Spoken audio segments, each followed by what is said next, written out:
Alors, il y a une réelle pénurie d'ingénieurs IT au Maroc. Les secteurs qui sont touchés par ce phénomène sont d'abord les secteurs qui travaillent dans le domaine de l'IT, des télécoms et de l'offshoring. Ces secteurs souffrent d'une difficulté à recruter des jeunes ingénieurs sortis des écoles parce qu'ils sont soumis à la concurrence d'autres pays qui sollicitent ces ingénieurs. Et la majorité de ces ingénieurs qui sont jeunes, talentueux et qui ont beaucoup d'ambition souhaitent partir à l'étranger pour travailler dans d'autres pays.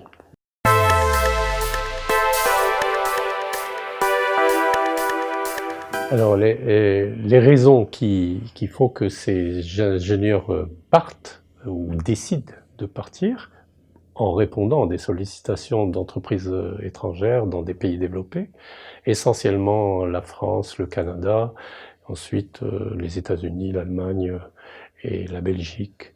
La première raison, c'est l'exploitation du potentiel d'apprentissage.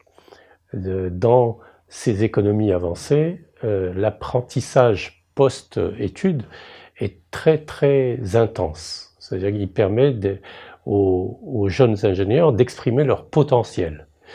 Ce que nous ne pouvons pas offrir dans l'économie marocaine parce qu'elle ne permet pas d'exprimer le potentiel compte tenu du contexte économique.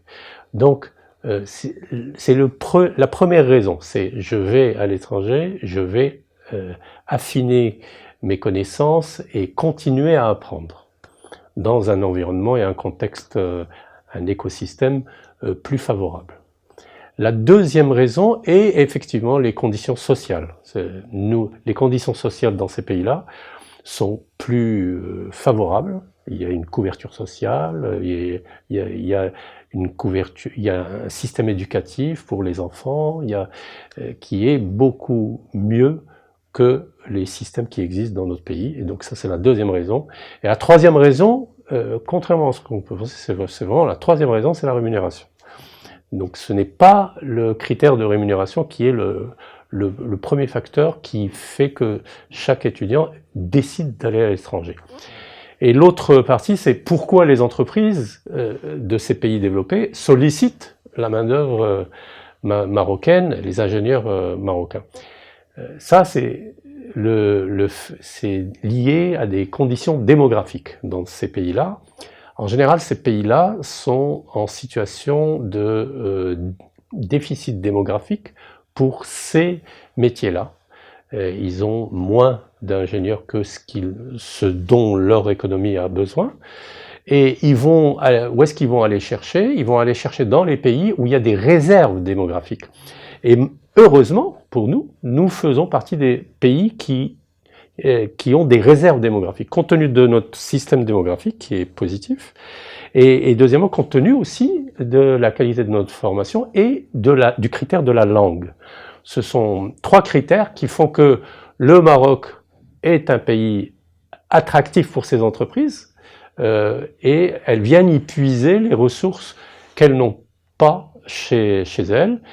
Et ce sont des ressources qui doivent être dans le contexte économique de leur pays pour pouvoir s'exprimer. Donc ces entreprises résolvent deux problèmes. Un, le déficit démographique qu'elles ont, intrinsèque dans leur pays, et deux, le déficit en compétences qu'elles complètent par ces ingénieurs de l'étranger.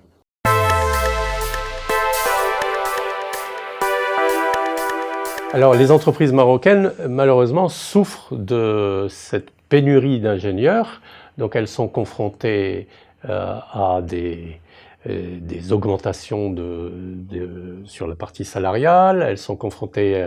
le phénomène de pénurie exerce beaucoup d'effets, elles sont confrontées à la rareté, au turnover, qui fait qu'elles sont pas très stables.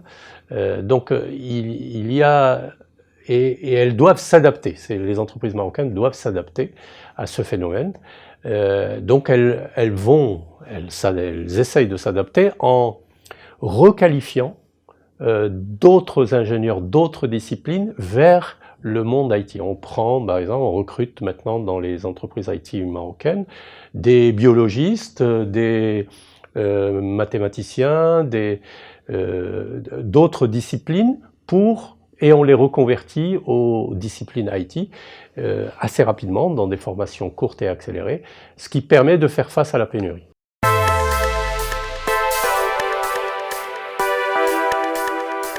La solution pour réduire cet hémorragie, puisque c'est un phénomène mondial. Nous sommes dans un monde connecté, mondialisé, donc il faut s'attendre à même une plus grande concurrence de tous les pays dans ce domaine. Donc les talents, la recherche des talents est un problème qui se pose dans tous les pays du monde.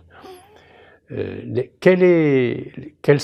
question c'est quelles sont les politiques publiques qu'on devrait adopter pour retenir ces talents et rendre attractif notre pays pour attirer d'autres talents, parce qu'en fait c'est une balance entrée-sortie. Donc sur les politiques publiques pour attirer ou garder nos talents, c'est indéniable. Il faut que l'ensemble des projets IT augmente, le volume doit augmenter, et là la commande publique est déterminante. On ne peut pas accepter qu'on soit dans un état de non-dématérialisation de nos process et de nos registres, et dans un état d'une économie non connectée.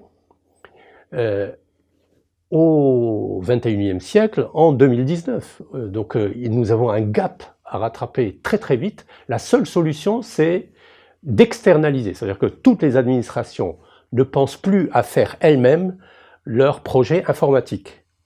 Les administrations doivent externaliser vers des grandes sociétés. Nous devons faire émerger des grandes sociétés IT qui, elles, vont recruter ces compétences IT et leur donner un cadre attractif pour qu'elles restent. Et dans l'attractivité, on a vu que la qualité des projets est déterminante. Parce que l'étudiant apprend et continue son apprentissage. L'autre partie, c'est que en devenant attirant avec ce volume de projets IT, nous attirons également les pays étrangers. Nous avons beaucoup d'étudiants africains, par exemple, et j'ai été confronté dernièrement à cette problématique. J'ai pu recruter des étudiants africains très talentueux et qui sont... Donc en fait, c'est l'envers, c'est-à-dire que nous devons également attirer ces nouvelles compétences d'autres pays qui sont moins bien développés que nous, et nous devons devenir attractifs sur ce plan-là.